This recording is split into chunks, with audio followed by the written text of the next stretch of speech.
నమస్తే. శ్రీ మాత్రే నమః. శ్రీ కృష్ణాయ నమః.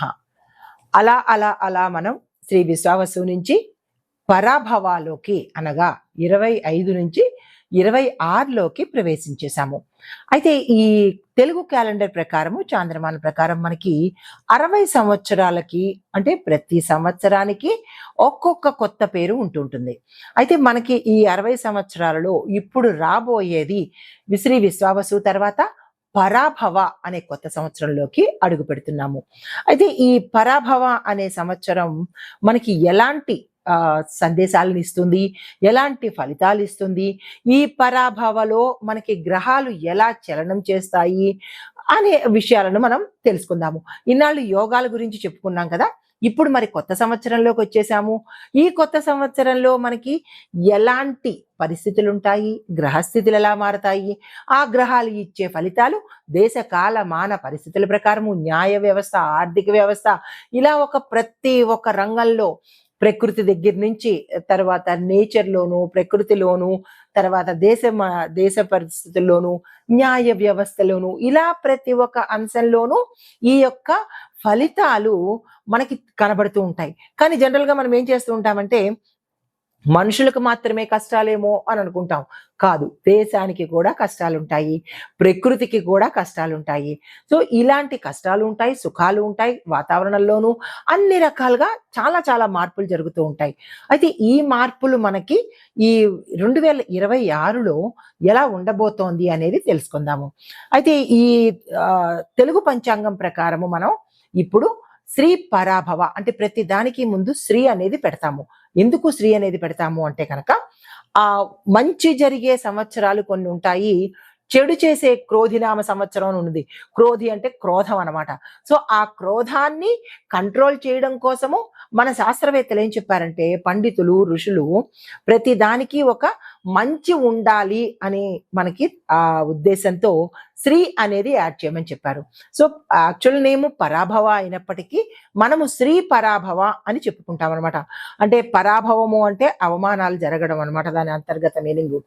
కానీ ఆ అవమానాల్లో కూడా మంచి జరగాలి అన్న ఉద్దేశంతో శ్రీ అనేది యాడ్ చేసుకుంటూ మనము శ్రీ పరాభవాలోకి ఎంటర్ అవుతున్నాము. అయితే ఈ కొత్త సంవత్సరంలో గ్రహస్థితులు వాటి యొక్క ప్రభావాలు ఎలా ఉండబోతాయి, ఏ పరిహారాలు మనం పాటించాలి, ఎటువంటి పూజలు పునస్కారాలు చేసుకోవాలి, ఎటువంటి దానాలు చేసుకోవాలి, ఈ అంశాలన్నీ మనము ఒక్కొక్కటిగా తెలుసుకుందాము. అయితే ముందుగా మేషాది ద్వాదశ రాశుల వారికి చూసుకున్నట్టయితే కనుక ఓవరాల్ గా చెబితే మీకు కన్ఫ్యూజన్ ఉంటుంది. కాబట్టి ఒక్కొక్క రాశికి వారి యొక్క గ్రహస్థితులు ఎలా ఉన్నది అని తెలుసుకుంటే కనుక మీ గ్రహస్థితులను బట్టి, మీ రాశులను బట్టి ఎటువంటి పరిహారాలు చేసుకోవాలి, ఎటువంటి దానాలు చేసుకోవాలి అనేది చాలా సులువుగా మీ అందరికీ తక్కువ సమయంలో ఎక్కువ ఇన్ఫర్మేషన్ ఇస్తూ మంచి జరగాలి అని కోరుకుంటూ కొత్త సంవత్సరపు శుభాకాంక్షలతో ముందుకు వెళ్తున్నాను. నమస్తే.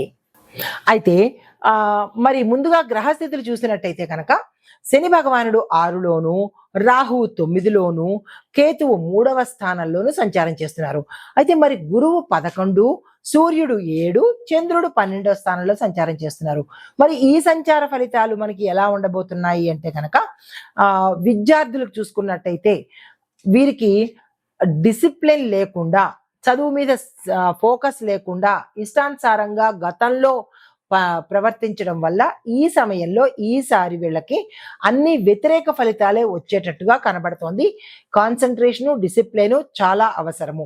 అయితే ఎగ్జామ్స్ లో మీకు గురువు యొక్క ఫలితాలు అంటే బ్లెస్సింగ్స్ అనుకోవచ్చు, గురువు యొక్క అనుగ్రహం కావచ్చు, మీకు ఎగ్జామ్స్ లో కాపాడే అవకాశం కనబడుతోంది.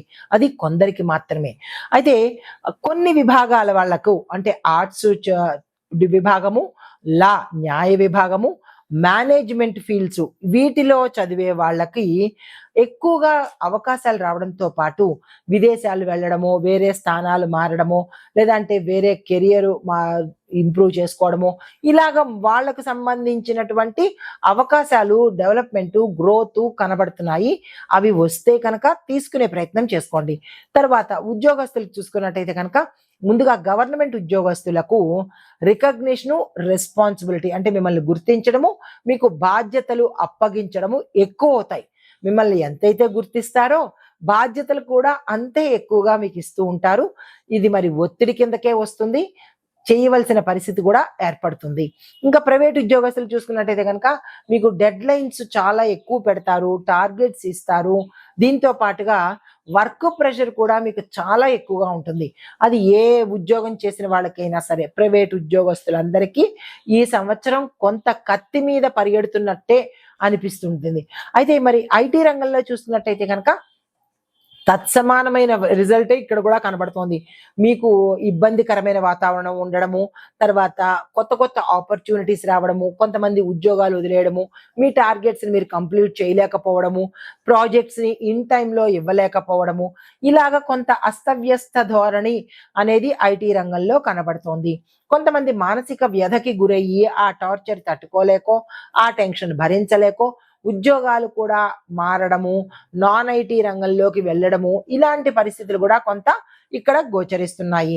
ఇక వ్యాపార పరంగా చూసుకున్నట్టయితే కనుక పార్ట్నర్షిప్ వ్యాపారం చేసే వాళ్ళు చాలా కాషియస్ గా ఉండాలి. అంటే జాగ్రత్తలు తప్పనిసరిగా తీసుకోవాలి. కొత్త కాంట్రాక్ట్స్ వస్తాయి. ఆ కాంట్రాక్ట్స్ అందుకునే ప్రయత్నం చేసుకోండి. విశేషమైన లాభాలు మీకు ఈ సంవత్సరంలో దక్కబోతున్నాయి.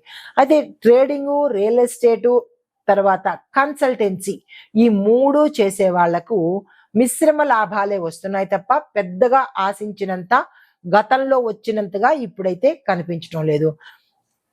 తర్వాత వ్యవసాయదారులకు చూసుకున్నట్టయితే మీకు వర్షపాతం కానీ, వర్షానికి సంబంధించిన సూచనలు కానీ మీకు అనుకూలంగానే ఉండేటట్టు గోచరిస్తోంది.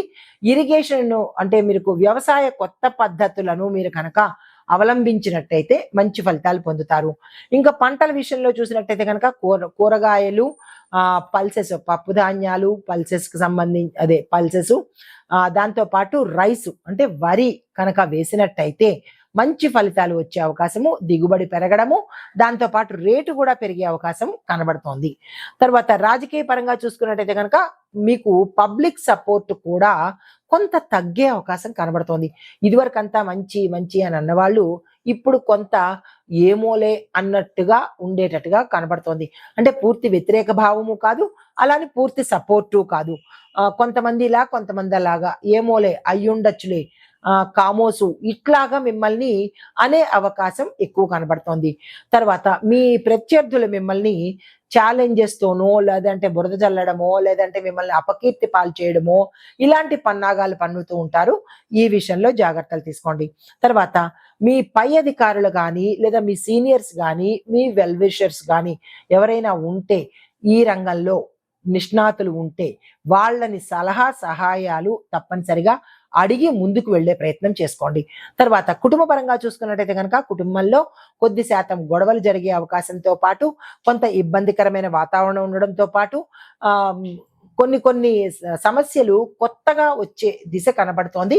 ఈ విషయంలో మీరు చాలా జాగ్రత్తగా, సమన్వయంగా, తెలివితేటలతో, ఓర్పుతో ఆ సమస్యలను పరిష్కరించుకోవాల్సిన పరిస్థితి. తర్వాత పిల్లల విషయంలోనూ, దాంపత్య విషయంలోనూ చాలా చక్కగా ఉండబోతోంది. పిల్లల వల్ల మీకు మంచి పేరు ప్రఖ్యాతలు రావడము, పిల్లలు మంచి చదువులో వృద్ధి అవ్వడము, పిల్లలతో ఎటువంటి పేచీ ఈ సంవత్సరంలో మీకు కనిపించట్లేదు. అయితే దాంపత్య జీవితంలో కూడా మంచి పాజిటివ్ అట్మాస్ఫియరే కనబడుతోంది. ఇంకా ఆరోగ్యపరంగా చూసుకున్నట్టయితే కనుక చిన్న చిన్న అవాంతరాలు వచ్చే అవకాశం కనబడుతోంది. మానసికంగా, తర్వాత శారీరకంగా, దీంతో పాటు కొంత అంటే భయాందోళనకి గురి అవ్వడము, డిస్టర్బెన్సెస్ క్రియేట్ చేయడము, దేని మీద స్థిరత్వం లేకపోవడము, రుణభారం ఎక్కువ అవ్వడము, ఆ రుణం తీర్చలేని పరిస్థితి, మనసు అల్లకల్లోలం అవ్వడము, ఇలా గందరగోళ పరిస్థితి, మీరు చేసే పని మీద కాన్సన్ట్రేషన్ లోపించటము, ఇబ్బందికి పడ్డము, ఒక్కొక్కసారి చెడు ఆలోచనలు రావడము, ఇలాంటివన్నీ జరిగే అవకాశాలు ఈ సమయంలో కనబడుతున్నాయి. సంయమనం పాటించుకోండి. అయితే పరిహారాలు ఏంటంటే, ఈ సమయంలో మీరు శుక్రుడికి సంబంధించి ఆరాధన తప్పనిసరిగా చేయాలి. అంటే నవగ్రహ ఆలయంలో శుక్రుడి దర్శించుకోవడము, శుక్రుడికి సంబంధించి పూజ చేయించుకోవడము, శుక్రుడికి సంబంధించిన దాన ధర్మాలు చేసుకోవడము, ఇలాంటివి చేసినట్టయితే కనుక కొంత ఉపశమనం కలిగే అవకాశం ఉంది. అయితే మీకు ఒక చిన్న మంత్రం ఇస్తాను. ఓం సుం శుక్రాయ నమః. ఈ మంత్రాన్ని సూర్యోదయ సమయంలో ప్రతి శుక్రవారము పఠించే ప్రయత్నం చేసుకున్నట్టయితే మీ యథాశక్తి 108కి తక్కువ కాకుండా పఠించుకున్నట్టయితే కనుక కొంత మంచి జరిగే అవకాశం కనబడుతోంది. దీంతో పాటుగా మీరు ఏదైనా పని మీద బయటికి వెళ్ళాలి అనుకున్నా, లేదా కీలకమైన నిర్ణయాలు తీసుకోవాలనుకున్నా, కొంత పసుపు రంగు, తెలుపు రంగు, బంగారు వర్ణం రంగు ఈ మూడిటిలో ఏదైనా ఒకటి వేసుకుని వెళ్ళినట్టయితే కనుక కొంత మంచి జరిగే అవకాశం కనబడుతోంది. దీంతో పాటు ఏదైనా దానం ఇచ్చుకోండి. ప్రతి శుక్రవారం అని ఒక లెక్క పెట్టుకుని అన్నదానం కావచ్చు, ఏదైనా వస్త్రం కావచ్చు, దానంగా ఇచ్చుకున్నట్టయితే కనుక మంచి జరిగే అవకాశం కనబడుతోంది. ఇది 2026లో ఈ రాశి వారికి గ్రహస్థితులు, దాని యొక్క ఫలితాలు గోచార రీత్యా చెప్పడం జరిగింది. ఈ సంవత్సరం అందరూ చక్కగా ఉండాలి అని కోరుకుంటూ శుభం భూయాత్.